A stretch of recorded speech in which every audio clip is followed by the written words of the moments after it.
for inviting me and allowing my large head on your screen there. And I tried to clip my nose hairs, but I don't know if I was successful. So let me know if anything shows. And I brought Mr. Puzzle. He's my emotional support ventriloquist dummy, because I haven't done a reading in a long time, a lot of social anxiety. So I brought Mr. Puzzle along just to help me out here. And I guess I will just begin with. Oh, by the way, this is the dummy, and I'm Mark. Just there's been confusion in the past, who is who. So just so you know. And so I guess I will begin. Can everybody hear me all right? It's all good? Woo. Yeah. All right. Okay. Excellent. I had some more jokes, but I forgot them all. Okay. So I'll start. Actually, I'm going to put Mr. Puzzle down. Mr. Puzzle, I will be attempting for the first time a ventriloquism poetry reading. A very short poem. I hope it's going to work. And I'm counting on Puzzle to make it successful. But in the meantime, I'll start with this poem called Dr. Zhivago's Lawnmower. And thanks to Anvil Press and everybody, and Stuart, of course, for I'm really honored to be part of his Feed Dog imprint, and that he asked me, and that he did have to pull my teeth sort of to get anything, but I'm really honored to be part of this, and grateful to Anvil for publishing it too. So thanks to everybody, and I will begin. Dr. Zhivago's Lawnmower. Oh, I should set my timer too. Oh. There we go. There we go. I don't want to go over. Here we go. Dr. Zhivago's Lawnmower. The light is different here. It ricochets rather than reflects, and objects stab the eye, causing tear ducts to crumple up like balls of paper in a wastebasket, waiting for the janitor, who will never arrive, since he hanged himself in the broom closet next to a dried salami and a map of the Ottoman Empire with mustard smudges next to the good parts. I don't know what that means, but it's going to be my fate one day. Somehow I'm going to end up in the janitor closet. Hey, no, that's not. Anyway, television habits. Oh, no, I'm not going to read that one. I'm moving on. There we are. Oh, here's what I like. It's called Toilet Duck. Toilet Duck. I belch like my father, but his father didn't belch like anyone I know of. But then again, I wasn't alive then, so who the hell belched like who? I really couldn't tell you. Except for the fact that my digestive tract stretches back to Russia in 1908, and I've been passing gas in pogroms ever since. Let me tell you, that ain't no picnic. Even if you're at a picnic, and I've been to plenty, let me tell you, they ain't no picnic. I don't know. Oh, here's another one. How am I doing here? Time-wise. Oh, here. Oh, Death by Chocomatic. I watch a lot of late-night TV and infomercials.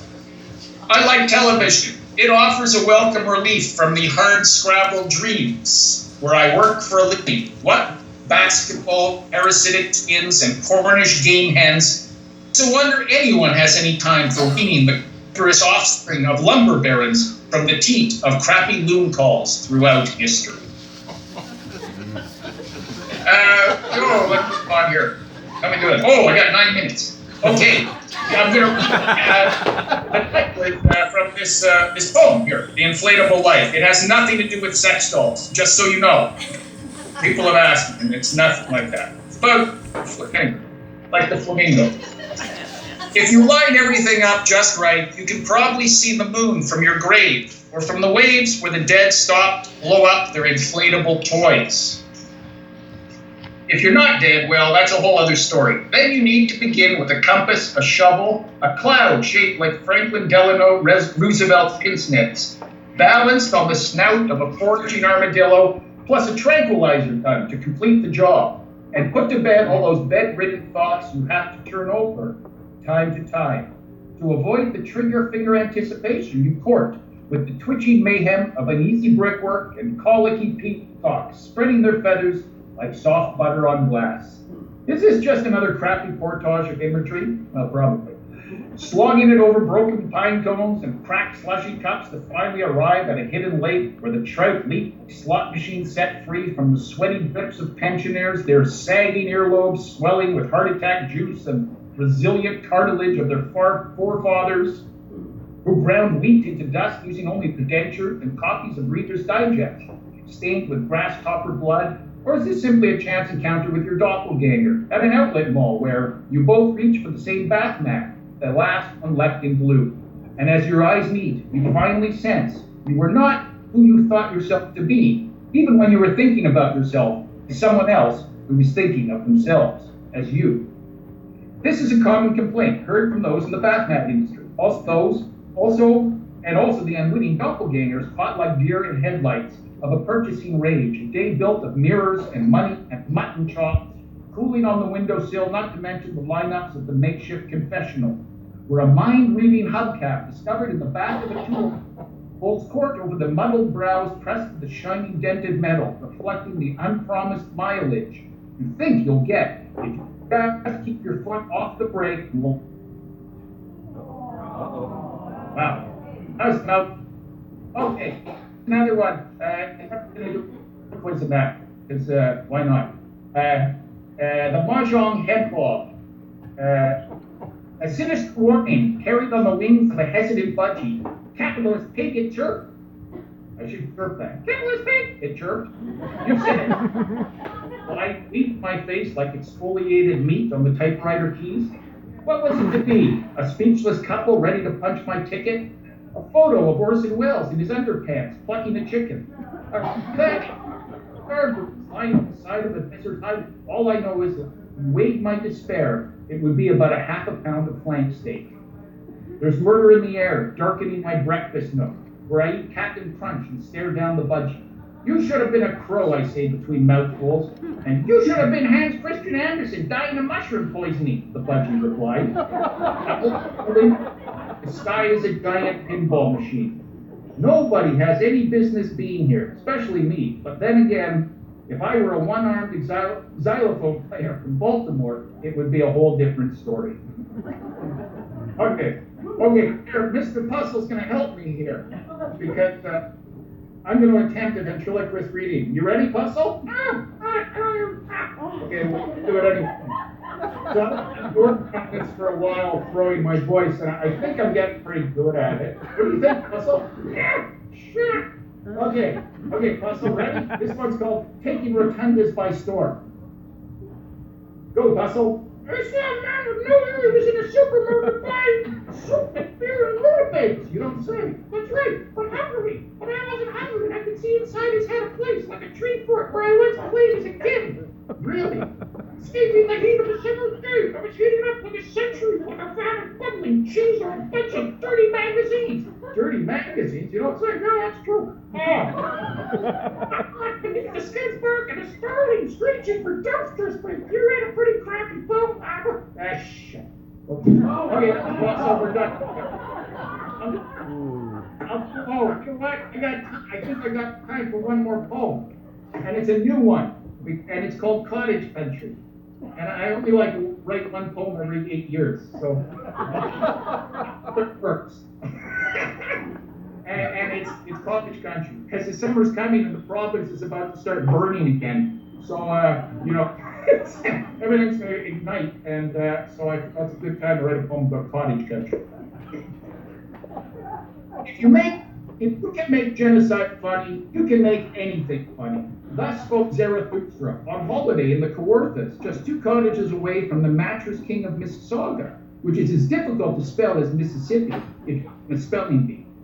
The two got together for a barbecue at Zarathustra's place and were sipping gin and tonics when the remark was made. And the mattress king, for a moment, looked perturbed, but then he just slapped a knee on his artificial leg and let loose a fart from his artificial anal cavity that was now loaded with the same spring coils that his higher-end mattresses boasted, and ejected himself right off his lawn chair and into the lake, where he quickly disappeared beneath the surface, never to be seen from again.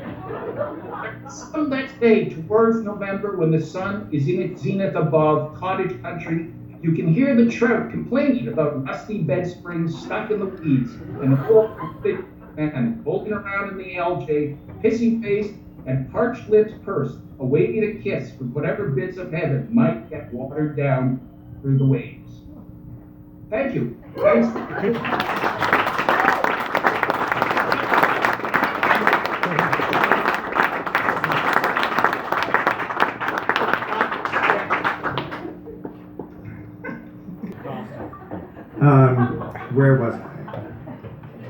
I was going to introduce Stuart Ross.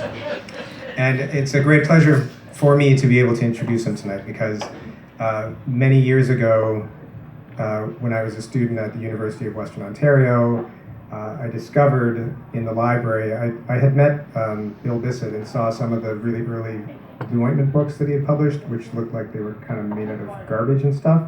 So I started going to the library and looking for books that didn't have spines.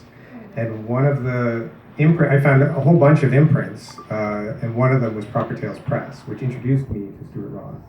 And then very soon after, I moved to Toronto, and I went to my very first Toronto Small Press Group Fair, and there was Stuart Ross standing behind a table, along with actually a whole bunch of other writers that I discovered through his press, and other presses that I found in the library. So it's kind of awesome all these years later to be launching a book at the same press as Stuart, who has actually been somewhat of a, well, not somewhat, has been a mentor to me in many ways. From his small press activism to his really interesting poetry and fiction that he's been writing. Like it's kind of like, I don't know why Stuart isn't more famous, to be perfectly honest. He writes such interesting work that cuts through, sort of cuts through CanLit in a really curiously, what's the right word? Iconoclastic. Iconic way. Yes. Thank you, audience, for participating in my introduction to Stuart Ross. It's very useful. So I think what I'll do now, if I can find it, is read his official bio. Because then otherwise I'll just get all sentimental and stuff, and that's okay. Stuart Ross is a writer, editor, writing teacher, and small press activist living in Cobourg, Ontario. He is the award-winning author of 20 books of poetry, fiction, and essays, most recently Pockets, A Sparrow Came Down Resplendent, and A Hamburger in a Gallery. Stuart taught workshops in elementary and high schools across the country and was the 2010 Writer-in-Residence at Queen's University. Visiting schools and working with students of all ages is his favorite part of his writing practice. Stuart is at work writing nearly a dozen different poetry books, non-fiction books, and fiction manuscripts. He has taken time out from his busy writing activities to join us tonight to launch his new book. Please welcome Stuart Ross.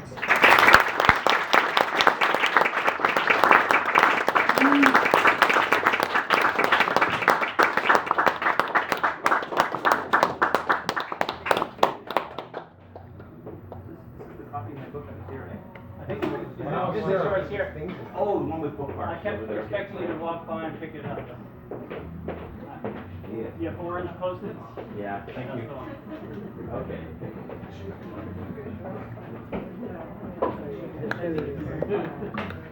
you very much.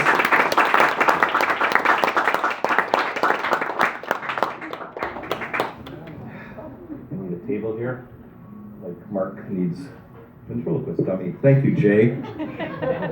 Before I read, actually, I want to back up for a second and mention I was talking about Feed Dog before, and what I generally do each season when we launch a Feed Dog book is I mention who's going to be the next Feed Dog author and who the next Feed Dog book will be by, and I'm very, very excited that in the fall 2020, the 5th Feed Dog book will be a book by called Float and Scurry by Heather Burrell. So look forward to that one. It's amazing. I'm going to read, okay, so my book here is dedicated to my dog Lily, in memory of Lily, in memory of David McFadden, and in memory of another great poet, an American friend of mine, Richard Huddle.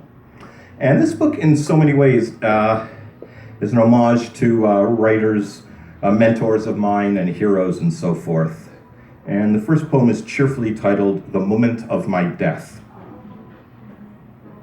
Ron Paget and Charles North and Bill Berkson walk into a room. Victor Coleman and Opal Lewis Nations and hermeneutics and Crad Kolodny walk into a room. John Robert Colombo, I kid you not, walks into a room. Larry Fagan walks into a room. It's Larry Fagan. Nelson Ball and David W. McFadden and Diana Hartog and Robert Phones walk into a room. Lisa Jarneau walks into a room carrying a paperclip she loves. Anne Waldman and Eileen Miles walk into a room. George Miller walks into a room, so does Tom Clark. Sarah Burgoyne walks into a room with her saintly twin, Sarah Burgoyne. Plus George Bowring on Joe Rosenblatt's shoulders. Also, have I mentioned yet, Daphne Marlett? She walks into a room. Tom Walmsley and D.M. Fraser walk into a room, plus Bill Bissett. Heather Crystal and Summer Browning and Emily Pettit and Sawako Nakayasu, I do not know you, but you walk into a room. B.P. Nicol roams into a room. Sam F. Johnson walks into a room with Paul Dutton, whom he does not know. Bill Knott walks into a room, his glasses held together by tape. Richard Huddle enters a room cradled in the arms of an ape. Alice Burdick and Jamie Forsyth walk into a room, plus Dog T. Stromsvog dragging a fjord. John Lavery, he walks into a room, and Robin Wood. Joe Brainerd walks into a room, and Kenward Elmsley a towel around his waist. The record skips because there's dust on the stylus. A light flickers across the page of a book. The window blows open, a shout in the street.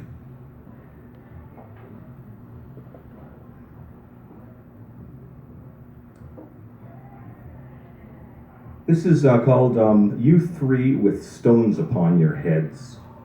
And some of you will know, and others may not, that it is a tradition in the Jewish religion or among Jewish people that someone dies, you visit them in the cemetery, and you put a stone on their headstone. And I have no idea why, but it's a thing that we do.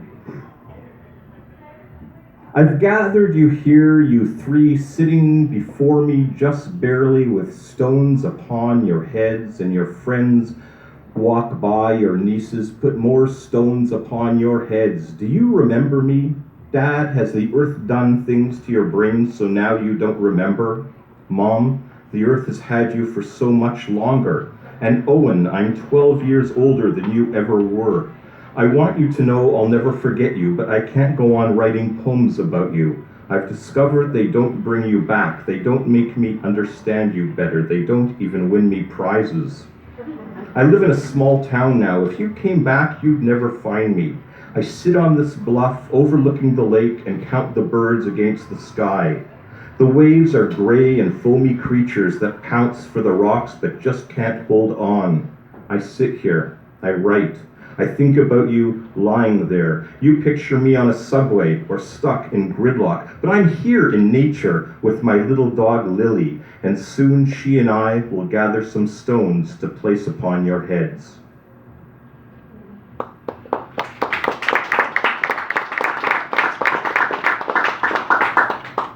The road. The road is just a road. No matter how many hearses stumble drunk through its dirt and pebbles, no matter how many birds fall dead and raise dust, no matter how many buildings collapse on either side of it, the road is just a road. It did not ask to be a road. It was happy being nothing.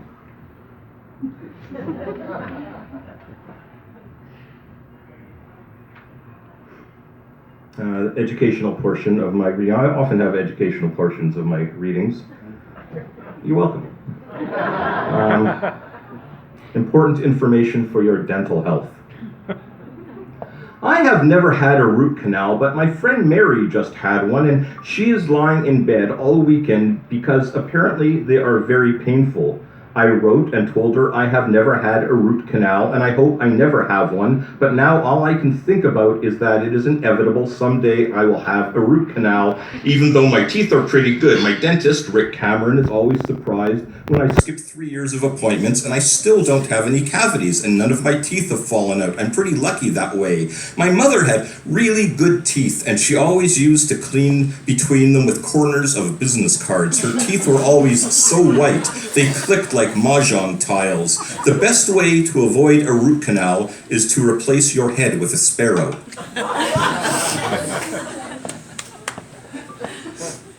So this book, by the way, is is allegedly structured after a Bela Bartok string quartet number 4.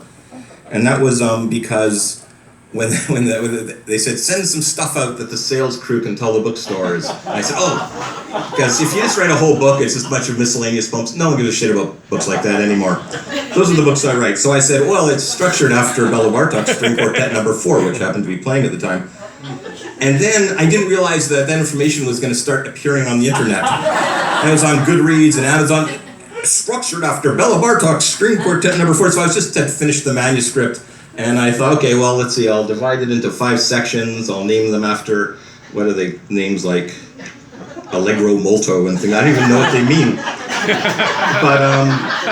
But the first and the 5th movement are really sort of lovely and comprehensible. The middle one is sort of minimalist, and sections 2 and 4 are just nuts. And they are the reason that this book will never win any prizes. But I was very intent on arranging it so that it's structured. Anyway, so you can rip out sections 2 and 4 if you're giving it as a gift, and the recipient will be so much more grateful to you. This is called He a Poetics. And it's actually, I'll mention, it's about the guy who was the publisher at iWeekly. We all hated his guts. And anyway, What was his name? Bill something. No, it wasn't Bill Reynolds. He's the editor. He was an awesome guy. No, it was some guy, he's in the business part. You would never have heard of him, and he was a jerk. And this is about him. His name isn't here, and I don't even remember his name. It's called He a Poet. There's a big sigh just now. That was me, I'm sorry. Was it, do you know the... I just really wanted to know the name. Oh, I thought maybe he was a relative of yours or something. He a Poetics. He put donuts on the table, a box of them. He was making some point. You are all donuts in a box. If you could choose only one donut, why do donuts have holes in them? I don't remember his point, but he was making a point in the name of team building. We all hated him. He could not buy us off with donuts or with philosophy built around the existential hole in the middle of a donut. He hated us too. I want to phone him up wherever he is now and tell him his fucking donuts make no impression on me beyond the fact that he put a box of them on the table. I hope he has failed in everything in his life. I hope he is estranged from his family. I hope he is walking up and down the subway cars holding out boxes of donuts to people who don't give a shit what his donuts mean. I hope his faith in capitalism has collapsed. I am walking my dog. Because it is 21 degrees below 0 Celsius, and because it has snowed and the people of my little town have dumped salt on the sidewalks, even though there are more dogs in this town than there are humans, I have put little red rubber boots on my dog. The name of my dog is Lily. We found her at a rescue in Cornwall, Ontario, near the Quebec border. They called her Lily there, even though her papers say her name is Croquette. She is of French-Canadian origin. The heater in my car isn't working. I just get cold air when I turn it on. It is very hard to make friends in a small town. There are 8 pizza places, but there is no Indian food. Like me, Lily doesn't like donuts or the lessons they might teach us. A lot of poets think it is important to write poems that are about issues. They judge poems by the stance the poem takes on issues. Lily and I decide whether we like a poem just by its tone and the words it uses, the images, the juxtapositions. We don't really care what the poem means. If Lily doesn't wear those little red rubber boots, they're actually more like tiny balloons, then she will walk for a bit and suddenly she will lift a paw and look at me with this helpless look. She will walk on only 3 paws. I pick her up and gather her into the warmth of my jacket-covered arms, and I pull her close to my body.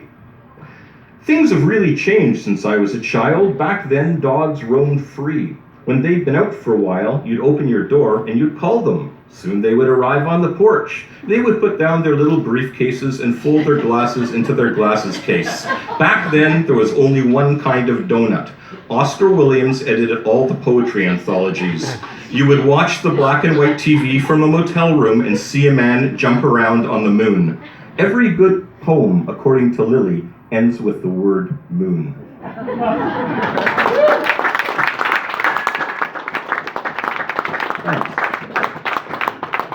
I'm listening to Ron Padgett, and he is 28 years old. June 17th, 1942 is way heavier when I hear Ron's young voice reciting it than when I read it on the page in Toujours l'amour. Was he really that mean to his grandparents? Was his mother really the saddest person on earth? Outside it is raining. The moon ripples behind smudged clouds as if the real world were an old horror movie starring Lon Chaney Jr.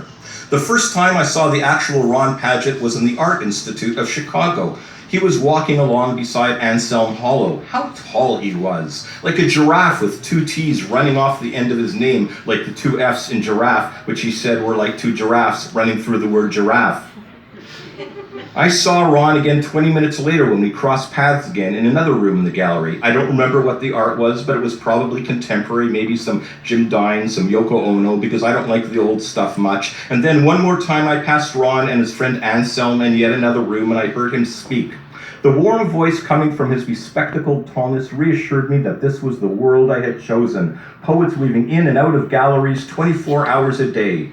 And later, I saw him and Anselm Hollow read at the School of the Art Institute of Chicago. After, my friend Richard Huddle took a photo of Ron with his arm around my shoulder when I finally introduced myself to him. I'm the guy who sent you that chapbook, ladies and gentlemen, Mr. Ron Padgett.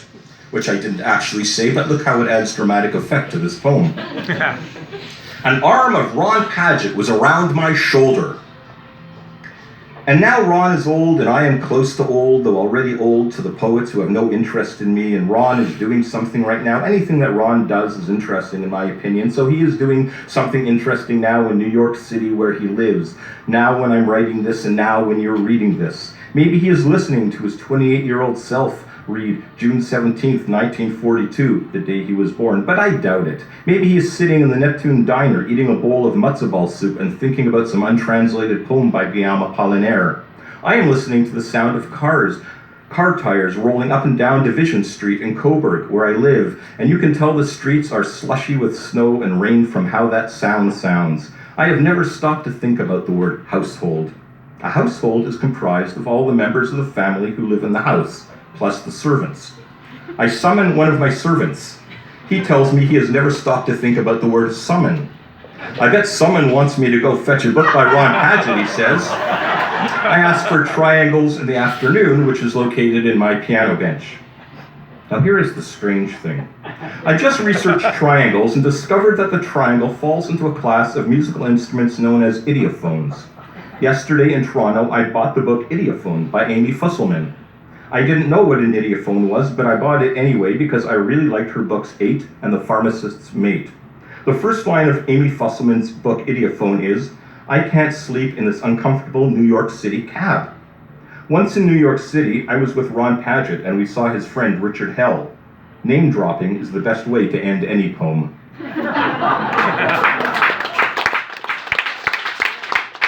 I think I'm going a little over time. Let's read one more.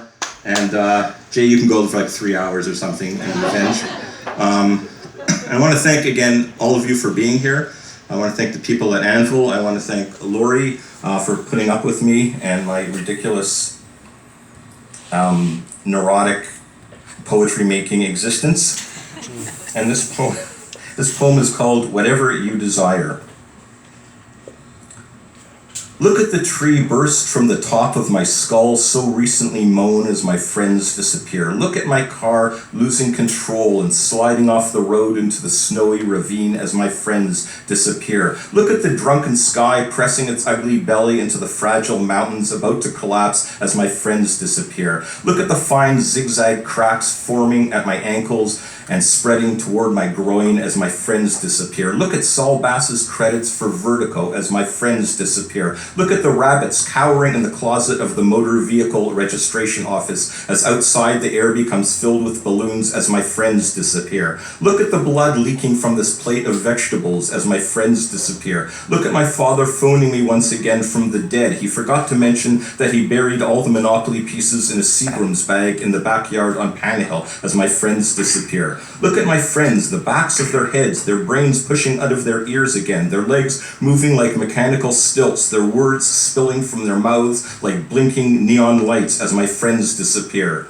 Look at the remains of the soldier I pretended to kill in the staircase of my high school in 1964. Look at the door lying in the center of the lawn and imagine what would happen if you opened it. Look at my grandmother's Russian accent. Look how she fries up the chicken fat. Look at her putting my grandfather's dinner on the tray in front of him as my friends disappear. Look at the crane in the distance. Smell the gasoline as you stand in front of your brother's grave. Look at the frightened boll weevil. Look at the cartoon penguin on TV as mother lies in a coma as my friends disappear. Look at the clock. Look at the tangled hair in the comb. Look at the oil the car left on the road and how it glistens and takes on the shape of whatever you desire. Thanks.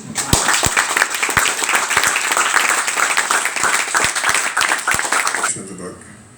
I'm very scared of these poems because I wrote them a long time ago and I don't know what they mean anymore. But this is called Space Travel.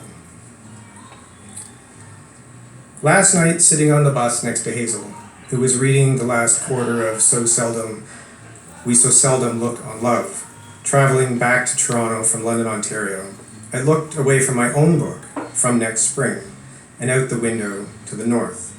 It was then that I experienced space travel for the first time. Look, hon, I said, pointing out the window, we're experiencing space travel. Hazel looked up from her book. It was around 9:30 in the evening. The sun had already sunk below the horizon. All we could see of it was the light shooting up from the edge of the earth into the clouds. I pointed out how it looked as though we were hundreds of miles up in the atmosphere, looking down on a coastline. I thought maybe it looked like the coastline of British Columbia. Hazel wasn't sure, because she had never seen the coastline of British Columbia.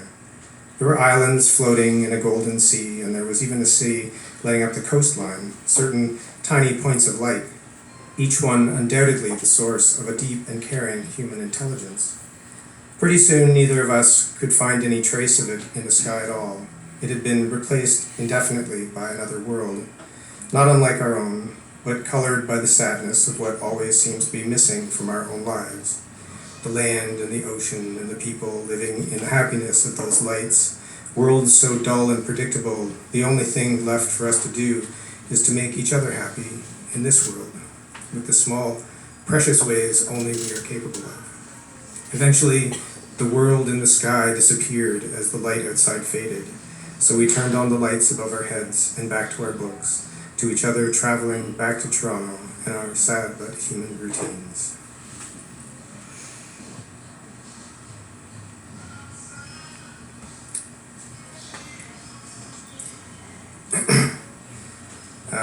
My first trade book was a book called The Ghosts of Jay Millar, which had this sort of curious feature of having 5 sections that were all by other authors. I hadn't heard of Pessoa yet.